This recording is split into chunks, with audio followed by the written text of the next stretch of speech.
Welcome back. We were just talking about how things are heating up between the U.S. and Turkey over the S-400 purchase from Russia. But now we're moving on a little south towards Syria. We're going to talk about the Idlib offensive, which started back in April 30th.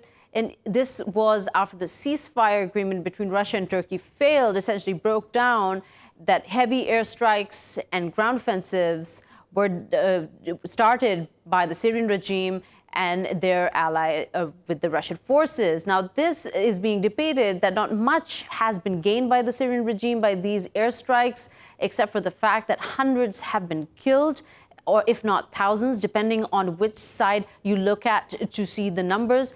Now, an opposition war monitor, Syrian Observatory for Human Rights, they say that about 2,500 people have been killed since April 30th, out of which 629 are civilians and 159 children. According to the UN, 330,000 people have been displaced from their homes as a result of the Idlib offensive. And of course, there are different reports coming out that say that militant forces are making quite an impact on Syrian government forces. In fact, numbers say that as many as 12 soldiers are dying a week in the past few weeks alone. So the question really is, which we will be addressing to our guests, is what gain is the Syrian regime making ever since the Idlib offensive? And is it time now to maybe get the regional powers together again to have another conversation over ceasefire, something more strong, more potent, and less at the cost of those civilians who are dying on a daily basis? Here, without further ado, I'd like to introduce our guests who are joining us from Victoria, Brazil. We have Mr. Flores Antonopoulos, the managing editor at Fortress News. And also we have Mr. Navar Saban, a military expert and researcher at Omran Center in Istanbul. Welcome to Newswire. It's good of you to join us. Mr. Paul, I want to start off with you with the basic question here. What is your take on what is happening in Idlib? How far do you think the Syrian regime has gotten? And in terms of what they say out, that they have made they've made great progress. They've got Idlib under control. They have defeated the militants. What's your take on it? How much of it to you is true and factual? Well, to address the first point, I don't think the Syrian government and their forces have ever claimed that they finally defeated the terrorist groups that are operating in Idlib. And there was never an announcement that this particular operation will be for the complete liberation of the province from al-Qaeda-backed forces. So with that in mind, though, however, they have made very limited progress. And when we look at it in the bigger picture, this is a direct result of Russia, Syria, Iran, and Turkey not being able to finalize any final peace in the province. However, we got to look at who the majority of the forces are operating in Idlib province. And the undeniable fact is that the overwhelming majority are al-Qaeda affiliated.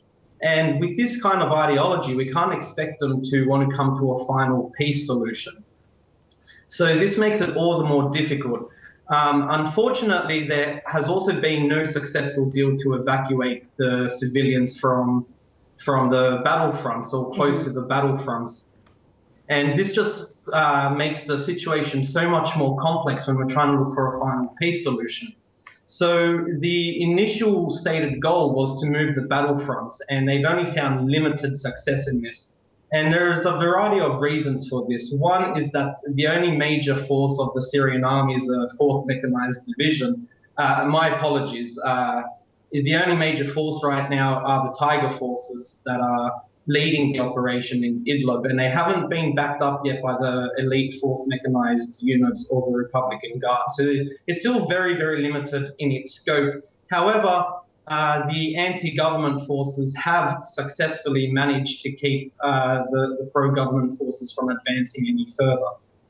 What's interesting here is that it has an ally in Russia, where there is absolutely no dearth of resources to put into this war in terms of military and equipment. And here I want to bring you in, Mr. Navar. What is, in your opinion, that the military and the Syrian regime has not made that kind of headway after all that has gone? It's put those people through, those 3 million people in Idlib province through in the past 2-3 months.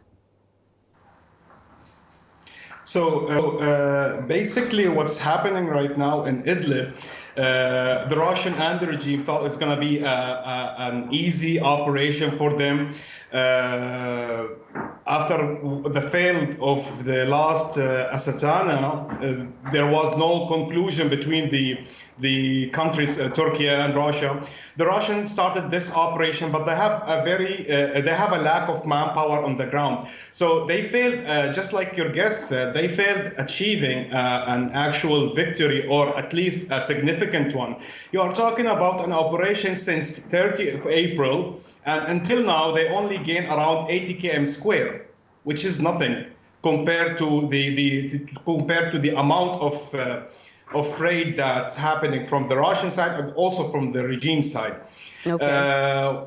What's happening right now, the civilian inside Idlib and even the opposition forces, they know that basically they don't have a B plan.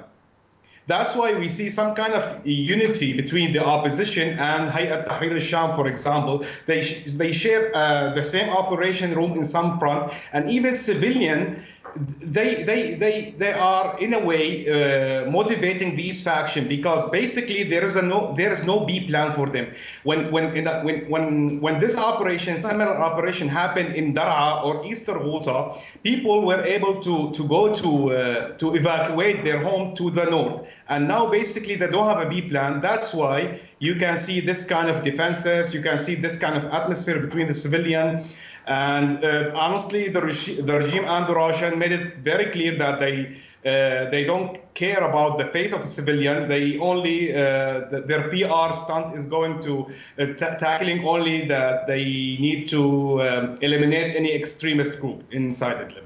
But some analysts argue that the priorities here are not Idlib anymore, what is happening on the ground. In fact, they're not even interested in controlling the rebels on the ground. Mr. Nawar, very quickly, if I could get your take on this, is there any kind of credibility, or is there any depth to this statement? Yeah, actually, the whole operation is to put some pressure on the Turkish side. The Turkish side failed in achieving one of the main point of the DMZ agreement, which is patrolling, a joint patrol between the Russian and the Turk and the M4 and M5. So this is a very like strict issues for the Russian. They wanted to put some kind of pressure, and we saw that by when the regime targeted some of the Turkish observation point.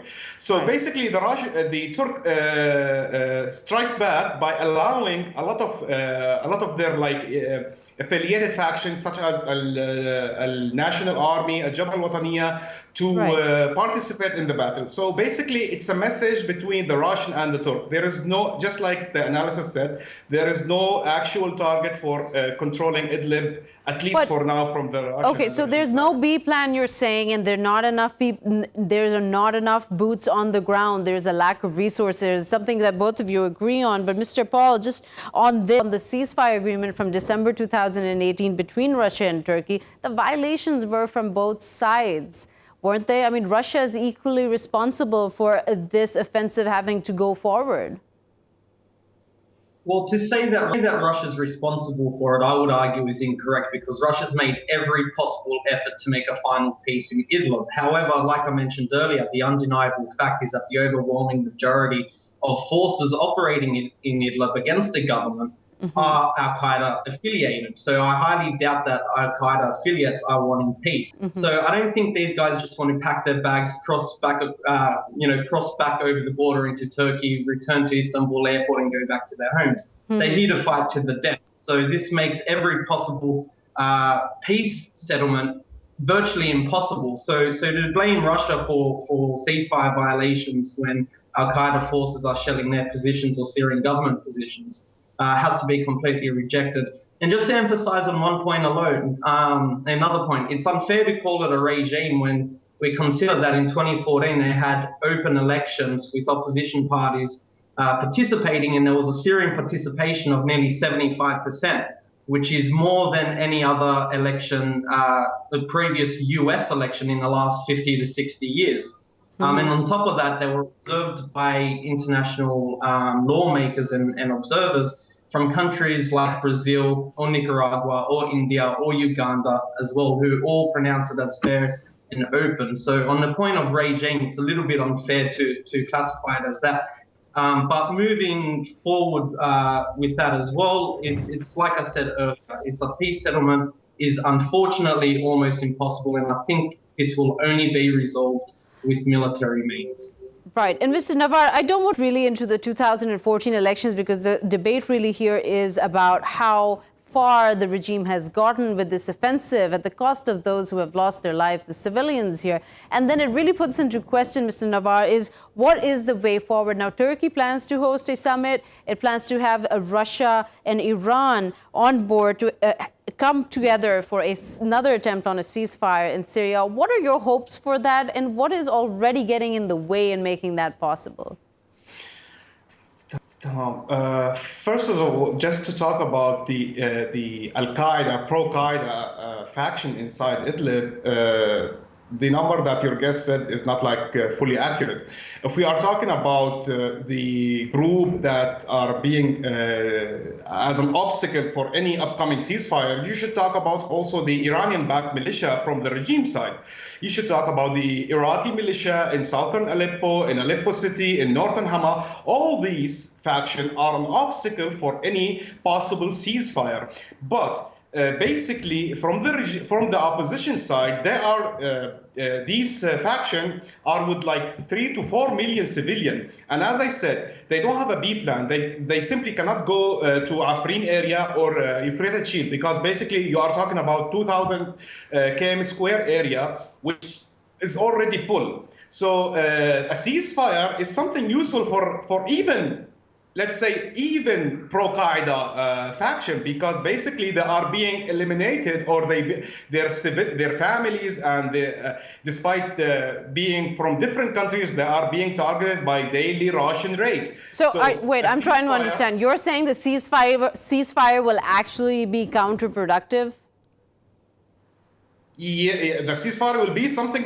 They are talking basically about a ceasefire, and right. If you notice that the fronts now that operating is only in northern Hama, Sahl al-Ghab, there is no operation. Southern Idlib, there is no operation. Western Aleppo, there is no operation. Here's the problem with that argument here, and I'm going to bring in Mr. Paul here. Mr. Paul, if I can get you, that already the situation in Idlib is so bad that it is conducive, and it is turning out to be a planning area of all the militants and the extremists, especially Al-Qaeda affiliates, on attacks to other countries from Idlib. So it doesn't help that there isn't a ceasefire. Idlib is, as all the battles with the regime are taking place on the edges of the province, not in the heart of it. Is that something that you agree with, or do you want to add to that? The only thing I would add is that any ceasefire is a good ceasefire. At the end of the day, no matter which position you are on this side of the war, you don't want to see civilians killed, and we want to see peace across the world. So any ceasefire is a good ceasefire, and hopefully, you know, with a ceasefire, it can hopefully develop into a permanent peace. Yes, however, that's true. But if the intention is for a ceasefire, if the intention is for the people to be saved here, but here, like I'm just going to quote, we heard from Hassan Nasrallah on Friday, the Hezbollah leader, who said, well, we weren't even asked to fight in Syria. So that's him basically saying that we have nothing to do with it. But he said something that really hit a note here, that it's not about who's gaining so much ground. It's the way this battle is being changed. The alignment is changing here. What's your understanding of what he said here, Mr. Paul? Well, to my knowledge, Hezbollah is not involved in this particular battle, and perhaps our colleague in Istanbul can confirm, because I'm not too sure, but to my knowledge, there's no other Shiite militias from Iraq or Iranian-backed that are involved in Idlib now. So I'm happy to be corrected with that. It just complicates everything just to find a permanent peace. So you are correct that all the battles are on the outskirts of the province and hasn't reached the heart of it yet, which is where the real devastation will happen once it reaches major towns like Khan Sheikhoun or Idlib city and whatnot. Okay, so we're running out of time, but I want to quickly get Mr. Navar, your comments on this, on Hezbollah having nothing to do with this war here in Idlib, the Idlib offensive, and also whether everyone is aligned to bringing a ceasefire, has the same intentions.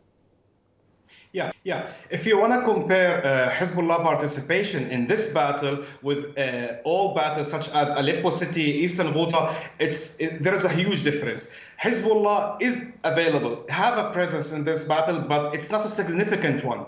Basically, in Al-Biqa, they received a couple of injured fighters from Hezbollah in the last month, but still, the main issue here, the thing that we're gonna tackle is that the presence of Hezbollah is limited, not like all battles. And the Iranian-backed militia, they are in northern Hama, they are depending on local Iranian-backed militia, such as LDF, local defense forces, such as Al-Imam al-Hussein, which is a mixed Iraqi-Syrian faction, is part of the 4th Division. Something very important, the Iranian, what they actually did in 2018 and 19, they integrated all their faction within a structure of the regime, either the army, either the security forces. So it's very difficult to track their participation in these battles.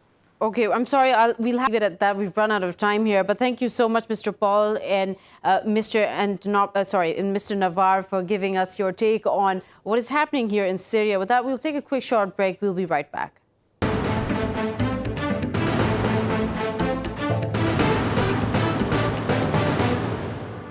Welcome back. You're watching Newswire with me, Ayza Omar. Now, the United Kingdom's former ambassador to the United States, Kim Darroch, said that the U.S. President, Donald Trump, he pulled out of the Iran deal for personality reasons, essentially to spite Obama. Now, according to the British newspaper that published the leaked diplomatic cables that he wrote to London from May 2018. Now, this is, of course, created, as expected, a huge uproar in not just the media. It's really ticked off President Trump, who has called him a pompous fool and said he doesn't want to have anything to do with him, doesn't want to work with him. He had to resign. Obviously, like he said himself, it was impossible to do his job. So just to talk about not just what this essentially means for UK-US relations, but also in terms of where is this strategy headed for President Trump on JCPOA, if there is any iota of truth in this leaked statement, these leaked cables. So let me introduce our guests who are joining us. Comment on this. We have with us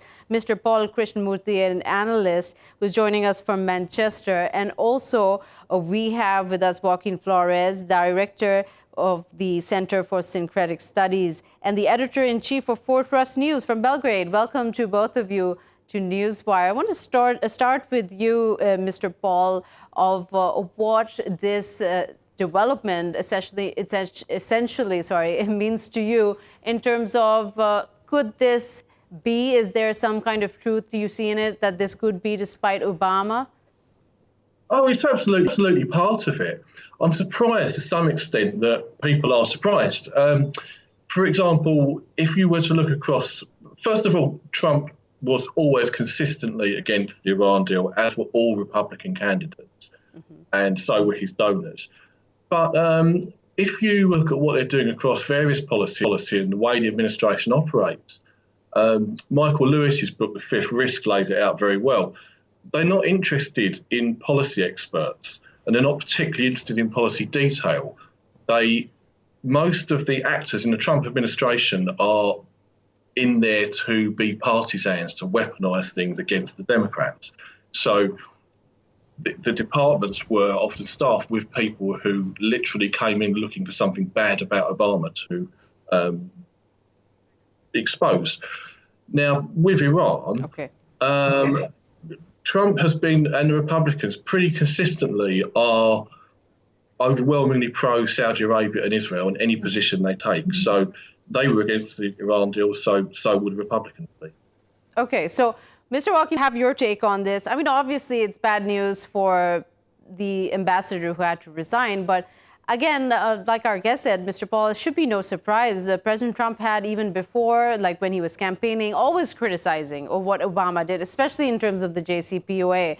But for you, what does this essentially mean? Does this highlight anything specific in terms of what Trump's policy is, and not just with Iran, but everywhere else, how he approaches countries that don't really sort of take on to him immediately or don't sort of, follow through? Yeah, it's I look at it as the specific criticism and how they're making it be about Obama's policy, to be a simplified version that voters and really the domestic audience in the United States can really wrap their arms around to understand a more complex dynamic. It's really Trump and versus really the rest of American governance, be it Democrat or Republican, actually have very different approaches to how to contain Iran. They don't disagree on the premise of containing Iran, but it's simply been that the Democrats have tried to approach it through a transatlantic process involving Europe to lure Iran into an increasingly pro-European and let's say, Western economic position from which they can be broken off of their traditional partners or their partnership with China and Russia by integrating into the European economy, but only on the proviso that that's done in a way that the Americans can benefit from. So insofar as Anglo-US relations are strained and EU-US relations are strained, Trump is, of course, saying, well, let's kibosh the JCPOA and make it difficult for everybody. And not only that, but also, Mr. Paul, to get your comment on this, does it also maybe highlight that there was really no strategy? Since it seems really concerning that when he goes in, when President Trump goes in, saying that I'm withdrawing from the nuclear deal because Iran hasn't been following the condition, it's been violating all the terms. And then there's pretty much the same thing going on, where it's threatening Iran to come to the table, but leaving it absolutely no breathing space. Does this situation exposes Trump and his lack of strategy? Absolutely. I don't think he has a strategy on very much, to be honest with you. I mean, if you follow what's going on week to week in American politics, there's no strategy on his wall.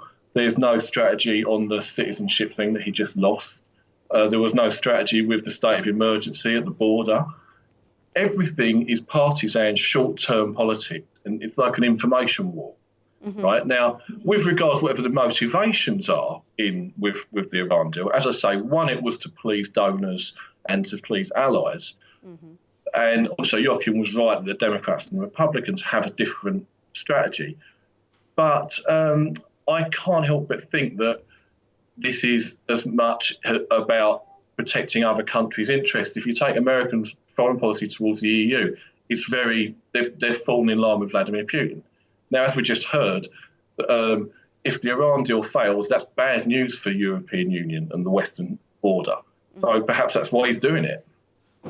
Okay, and that's why he's doing it. But also at the same time, let's go back to what Kim Darroch said. He said, some of the things in these leaked cables said that Trump is uniquely dysfunctional, that everybody, his team, is always fighting with each other. They don't know what's happening, what's going on the ground. There seems to be a lot of inexperienced individuals who are sort of in part taking on jobs that are way above their sort of mandate or what they've been through. So it really brings into question here of what is happening, how Trump deals with Kim Jong-un on one side, and then how it deals with Iran, because essentially while the conversation was about, oh, you're violating the JCPOA, it all came down to the ballistic missiles and a threat to Israel. And Mr. Joaquin, I'm asking you this question. Is this, again, a kind of more subtle approach to a strategy that we are not yet sort of understanding? Or this is him just shooting in the dark, having favorites? So the American economy faces a number of endemic crises, which are a result both of its overprinting of money through fiat currency and through a trade imbalance, which it is also experiencing, it claims, with Europe. And so Trump has tried to renegotiate really the trade balance with Europe, and it's using the Iran deal as leverage to push Europe to make concessions on U.S.-European trade, so that then Trump may go back and revisit an Iran deal that, as Mr. Paul so correctly pointed out, is also good for the EU. Now, however, and I think this is something that he was touching on but maybe felt some pressure not to say, so I'll go ahead and say it. Yes, Trump is appeasing his Israeli allies in the region by doing this, kiboshing the JCPOA. but that doesn't mean that this is something that can't be saved or salvaged in the last minute of this movie. So I think that really what we're seeing is that Trump has a history, and one of his strategies is that if he's unhappy with what his allies are forcing him to do, he gives them what they want, and maybe even too much of what they want. And they might even drown or suffocate in what they've asked for. So there's a famous saying, be careful what you wish for. And I think Trump is a really interesting character, because what he does historically in his presidency, what we've seen the last number of years, is he'll give an ally too much of what they want. I don't really think that Israel thinks that it's very smart to push Iran into a position where they could reach nuclear enrichment levels that can enable them to build a bomb. At the same time, the Likud party has built their entire platform on the fear that Iran may acquire a nuclear bomb. So this is all very, very strange, and I think that it makes a lot of sense to say there doesn't appear to be a strategy, but I think there is a strategy, and it's about wrestling something both from the EU and getting the EU to put some pressure on Israel, a very difficult task indeed. Do you agree with that take, Mr. Paul? Do you want to add to that on what Mr. Joaquin just said? No, I think that amongst the more intelligent Republican strategists, that's very possibly what they're trying to do. I don't believe that Trump and most of the people in his administration and the people around him know what they're doing in regard to anything. And it wouldn't surprise me at all if they're simply railroaded into a position that they could later be railroaded out of. We've seen many, many U-turns on domestic politics, for instance, when strategy backfires. So perhaps that will happen. My instinct is that the Trump administration generally, with foreign policy, we're just going to see constant chaos and division and stalemate for another year and a half, and then we'll get a different president. Right. Okay, so Mr. Joaquin, we're on last minute here. We're trying to wrap up very quickly, but still trying to get a handle on how this could move forward, considering what is happening in the region here. It's not just about Iran here, where there's a lot of heat, and on the other side, there's North Korea, who is being courted around and, very friendly ties. Turkey is getting a lot of heat from the U.S. How do you see this moving forward, and how much of this is the campaign, the election campaign 2020 that is ongoing for Trump?